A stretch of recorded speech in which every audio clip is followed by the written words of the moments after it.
Hello everyone, welcome back, as always, to Edgington, the city on the edge here in Timber and Stone, beta version 1.52, as the chat tells me there. Now, we do have somebody to introduce.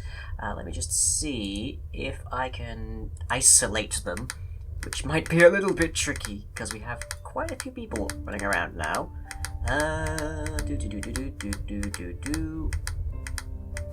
There you are. We have ourselves a new forager. We have Trunks. So welcome, Trunks, who appeared in the dead of night, and I think was actually spec'd as a stonemason or a carpenter. Well, I think carpenter is what they arrived as, but they are now a forager because that's what we need. And yeah, we've got a few scallybobs running around as well. I don't expect they'll live very long past meeting up with our patrols, though, so shouldn't be a concern. So I now have one name left on my list here. So the next person we get is going to be Paper again. And then I'm out of names. So if you're a patron, get on over to patreon.com/lying. If you're not a patron, you get on over to patreon.com/lying, and we'll see what new names we have to add to the list. Okay, Garrett, could you take care of them? Because they're going to wander into the ocean, and I'm never going to see them again, except for when they come underneath the place and start really, really bugging everybody. So that would be much preferable. Also, yeah, I'm on, in little green screen here. I had this set up from my stream last night, which I guess means you can work out what day I'm recording this, or at least what day of the week, and I just figured why not do something unusual a little bit, because I have mentioned that the editing on this series is very straightforward. Sorted by Piper. Oh, you should be able to be fine there.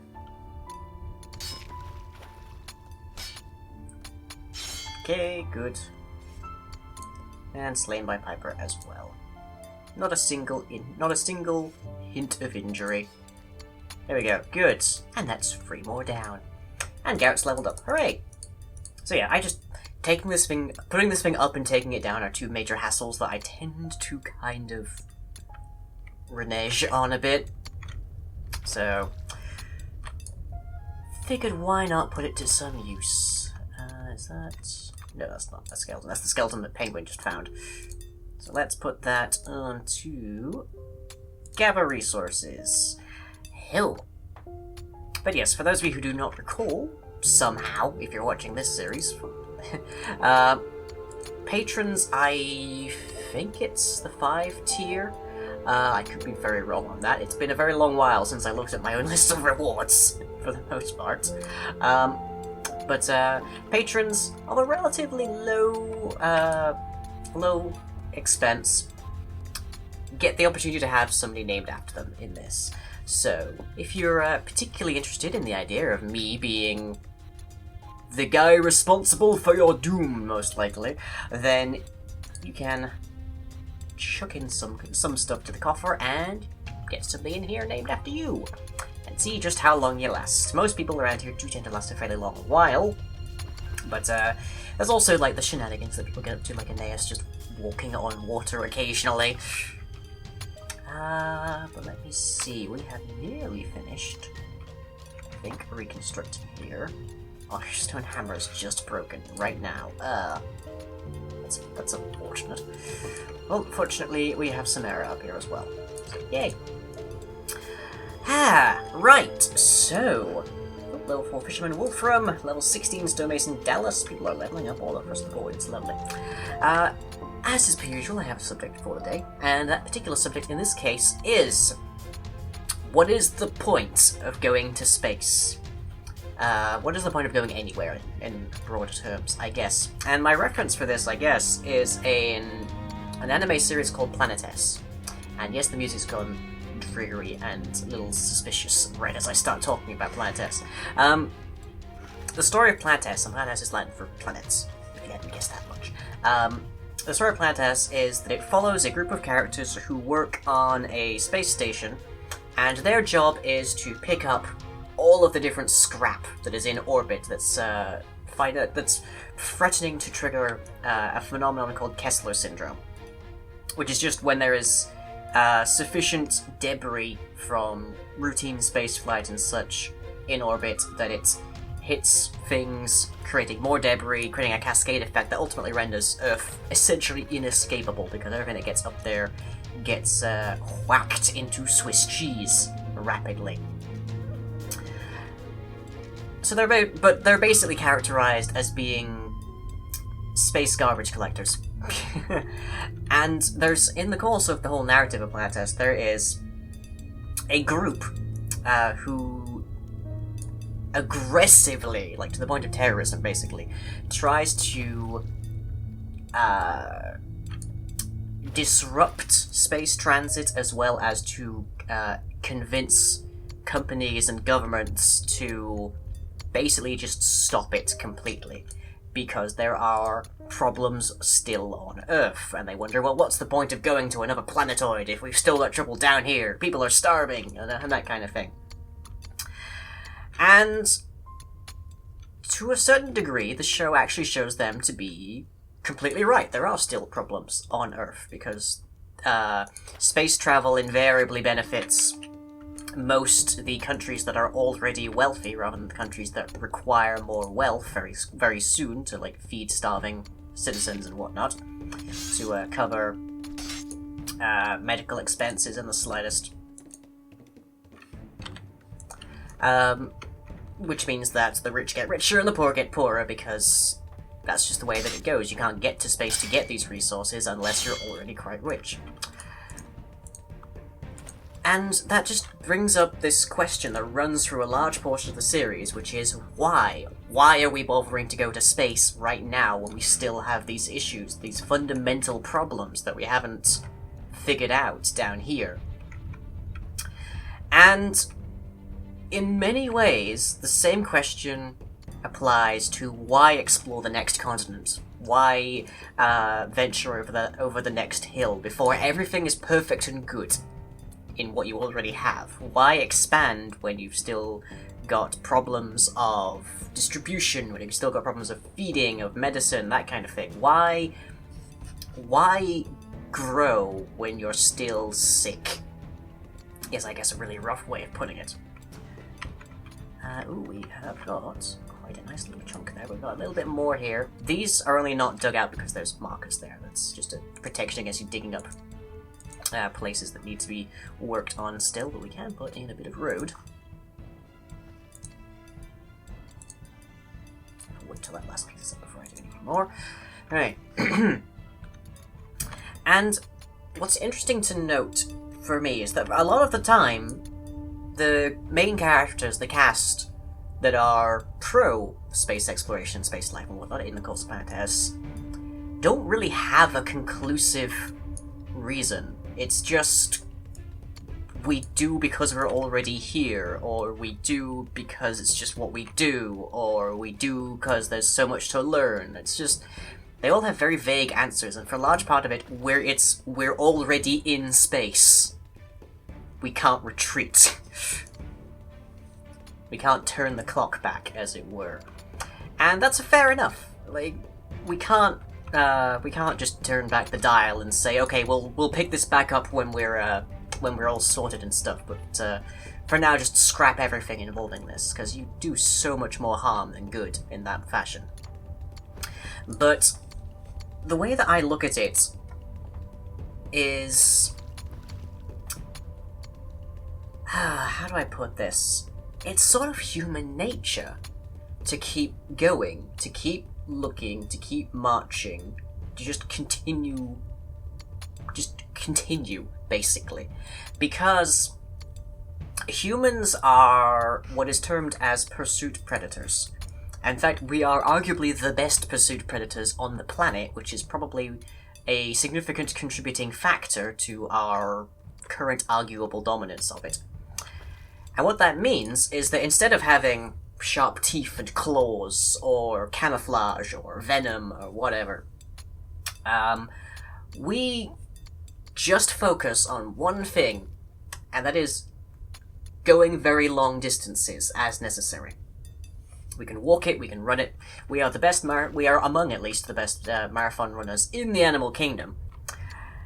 And the theory is that our successful method of hunting was not to fight, like, a tiger or a lion or something and get its meat. It was to follow it. Because as long as you're on the horizon, as long as the animal knows you're on the horizon, it can't stop. If it rests, it will die. If it stops moving, it will die. If it stops to eat, it will die. If it stops to drink, it will die. So the idea as a pursuit predator is that you just continue following. You're just sort of the it follows spectre of death on the horizon.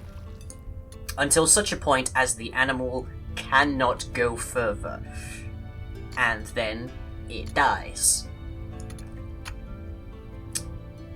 And that, to a certain degree, I think has informed our sort of subconscious need to explore.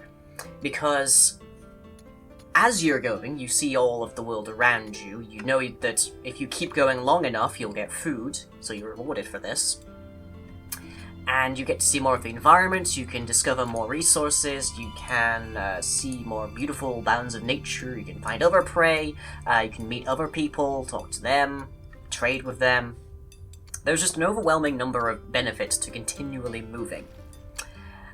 Obviously, however, there's a lot of benefits to staying stationary, which is how we've managed to develop farming and agriculture and civilization and whatnot. Although there are nomadic tribes and stuff that could be construed as a meaningful example of mobile civilizations. That's not necessarily a thing. But how are we doing here? We've got a little bit more. Just keeping an eye on this because the next section is across here, and that's going to cut off 2 of our roads, so, yeah. But you know, it's gonna cut off all of our roads out of free, because we have to go through this section. Huh. How are we doing? Pretty good for food. How are we on capacities? Pretty nice there. We've got cloth tunics and iron heater shield. Can we make any more iron? Yes, we absolutely can. Jeez, I had 10 of that. But this sort of imbues humans with a strong sense of... a strong desire and almost a need to discover and explore. And we also have a massively overemphasized, I guess the phrase would be, pattern recognition ability. Which is to say, we see patterns in everything. And that in turn means that we're looking for the right patterns, the patterns that actually exist. So we're looking for mechanisms, we're looking for knowledge, we're looking to explain and identify. And this just all sort of comes together along with our sort of wanderlust to discover new things and whatnot, to see new sights, to boldly go where no, and I'm not gonna quote Star Trek today, don't worry. And it's just, of course, we had the Age of Exploration. Of course, we are looking for the next frontier. Of course, we find a new landmass and we touch every single part of it we can get our grubby little hands on. All of this makes absolutely perfect sense, because it's what we do. And we have 7 steel, nice. Okay, well let's get that into armor first. Okay, so that's 5, and yeah, we should be able to make those. Full steel set for our valiant infantry patrols. I doubt that all of that will be entirely crafted across, but we'll find out fairly soon. And if not, we can try and craft some more steel. You're level 18. It's going to be a while before you hit 19, but you're doing pretty well, I think. So then we get to the question of, okay, we still have problems. We like to consider ourselves sort of enlightened beyond the age where we just explored enthusiastically without meaningful reason. We just expanded as long as there was room to expand. In fact, we're overpopulating now. We're in danger. If we keep going, we're going to have some substantial issues. Clear out some inventory space. What's up? What are you up to? We're not out of brick free, are we? Making cobblestone, are we out of brick free? No, we still got some. Presume Samara has it then.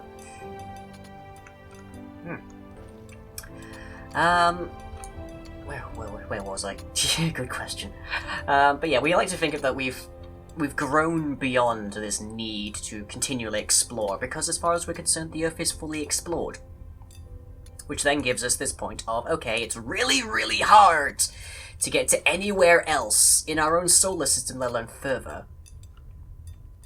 The only reason that we really have to go to other places is resources, maybe, and scientific data, which we can live without, we like to think, in a few cases.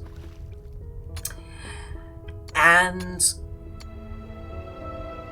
this then brings people to the conclusion that space exploration is a waste, that it's ultimately kind of pointless, that we shouldn't bother with this because it's not going to give us a meaningful return to help us solve the problems that we still have. We still have people who don't have access to healthcare. We still have people with access problems for education. We still have war and peace issues and famine and all of these other things that we need to fix.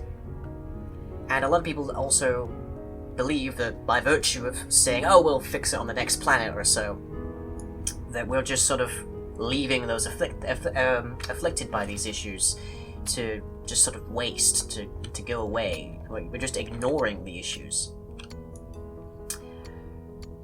A lot of these people, by the way, don't seem to understand how many modern technological advancements, including in agriculture, are a consequence of space exploration spending. But you know, that's not what we're talking about today.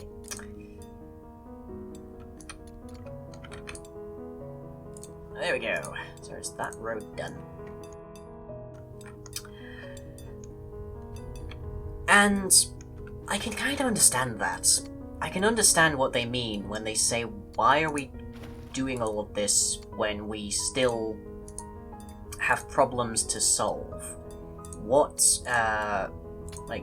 do we stand to gain when we're still very much losing out, when we're still in trouble in a lot of ways? And I don't really have a meaningful conclusion to give there. Beyond that, in addition to the fact that exploring might give us answers that could help us to resolve these issues, the most very obvious one coming up to mind is we could find a planet that we could turn into a dedicated farming location. So we have an entire world, even just a moon if you will, for farming food that we could then transport back home and feed people without problems. Of course we'd have the issue of transport costs and whatnot, but at least then we'd have a solution. And a lot of the problems that we have with agriculture and food supply is getting it places anyways, so developing the capacity to transport it from another planet would be kind of a good sign there.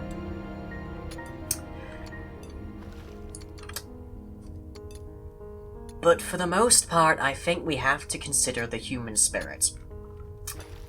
And in that case, our concern... Are you still on... No, you're still a trader. Then yes, go ahead. You can go back to fishing. Enjoy. For the most part, I think that we go back to the human wanderlust, this necessity that we have to explore and travel and discover. I think if we did forcibly tell ourselves, stop looking outwards, stop adventuring, stop looking for that next horizon, that next frontier, I think as a just a species culture, we would just gradually die. And it's especially not a great thing to tell little kids, for example. The age of this has passed, stop thinking about the high seas, exploration, that kind of thing. It's a very bad idea to teach generations of children to stay put and to do with what they have. Because it is soul crushing.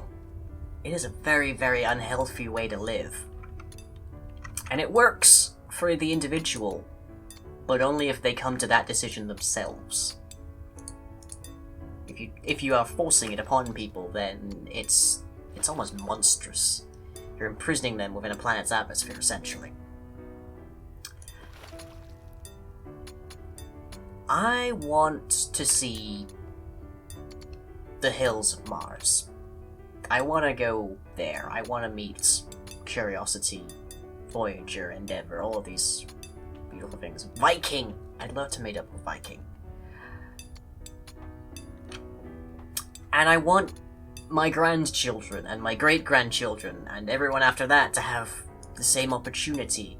I want them to be healthy and fed and housed and well. Oh, we have a merchant just now. Next question, how? Because we just cut off... Yeah, there we go, I thought so. We just cut off all of the, all of our actual, like, roads, so that was strange. But I want them to have these opportunities, and I do want them to have these other things, but I want them to be imaginative. I want them to have cause to think.